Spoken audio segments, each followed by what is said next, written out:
Billing and coding for an ambulance service.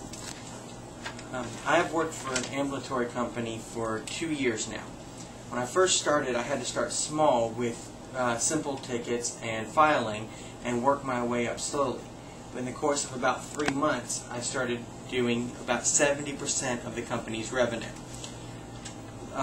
Now I have been there longer than anybody else in the billing office and am the person who does the training for all new people that come into the office. There are several things you need to know about an ambulance service if you're going to work there as a biller.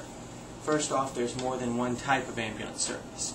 When I first started at the company, I thought that we did mostly emergency transports, but I found out that only about 10% of the transports we do are to the ER. Most of the transports we do are considered non-emergency. So the first step is to know what the different types of transports are, what the differences are in them, and how to bill each individual type. The first kind, of course, is emergency. You need almost no information to bill an emergency transport, and all insurance companies that we file with will pay for a trip to the ER. The second is discharges from the hospital. Most insurance companies will pay for a discharge from the hospital. Third, we have doctor's appointments, taking them to and from a doctor's office. There are only 2 insurance companies that we deal with that will pay for a doctor's appointment. Then there are 2 trips to and from a dialysis clinic, and most insurance companies will pay for those as well. And finally, we have contracts with certain nursing facilities that will pay us to take their patients to and from different places. Each type of run will be billed set differently, some of them with a different set of charges. Also, the next big thing you need to learn is the differences in the different insurance companies.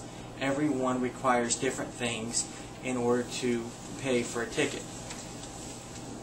Almost every insurance company will pay for a discharge from a hospital, but they all require you to have a certificate of medical necessity and a billable chief complaint for all transports.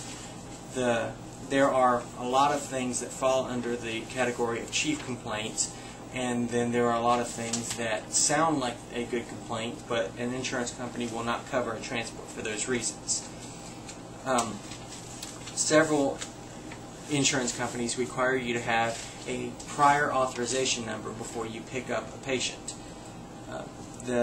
If you pick up the patient without a prior authorization number, then they will not provide one, and you have to write off the total of the ticket because you cannot bill the patient per our mistake. However, if the patient did not tell you beforehand of their insurance company and they required an authorization number, then they become responsible for the whole portion of the bill. Also, each type of run is charged differently. Emergency runs are charged a higher base rate before we ever pick them up and are charged per mile just like the rest of the tickets. Every ticket is charged a base rate for showing up at all and a certain amount per mile, except for the contract runs, which are a flat rate altogether.